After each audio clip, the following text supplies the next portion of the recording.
Salut, on est dans les colzas, mais direct à la dent là ici.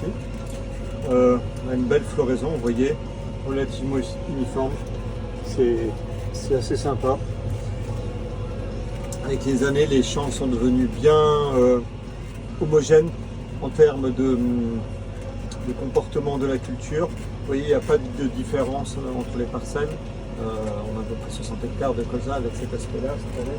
Donc, c'est-à-dire qu'il n'y a pas vraiment de différence de développement végétatif, de floraison liée à la fertilité, à des dégâts d'insectes ou ce genre de choses.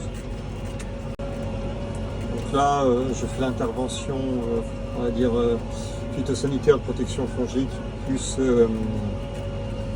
nutrition.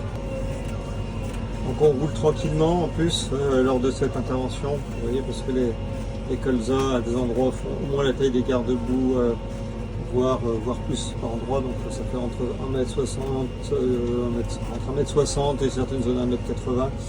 Donc pour limiter la casse, eh ben, on roule tranquillement, on prend notre mal en patience, on se met à 7 km/h pour le coup.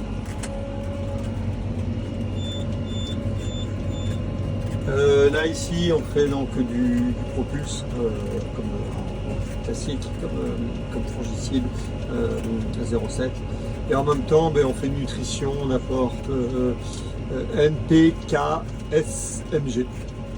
Bon, donc ça fait une touille avec beaucoup d'éléments. Il ne faut juste pas faire de bêtises comme j'ai fait un peu aujourd'hui, à oublier de mettre le brassage et couper la pompe. Elle n'aime pas trop, elle a du mal à se ramorcer, qu'on va remettre en route avec tout ça. Voilà, donc le but c'est d'arriver à garder une nutrition très prolongée de cette culture jusqu'au remplissage, essayer de gagner au maximum en PMG. On verra si on arrive à faire des aussi beaux rendements que l'année dernière. L'année dernière on s'est pas trop mal débrouillé, c'est ainsi notre meilleure année malgré la météo particulière. Il y a eu beaucoup d'eau au niveau du remplissage, sachant que c'est le facteur limitant. Là, à voir cette année, là on est plutôt en termes d'eau, on en prendrait bien pour être honnête, on a eu 30-40 mm sur le mois de mars et tout. Donc les cultures comme les cultures d'hiver, blé, colza, on reprendrait bien un peu. Voilà, allez, on va essayer de finir l'intervention avant l'heure réglementaire. On a le droit entre 6h30 et 23h30 pour nos amis les abeilles. Salut!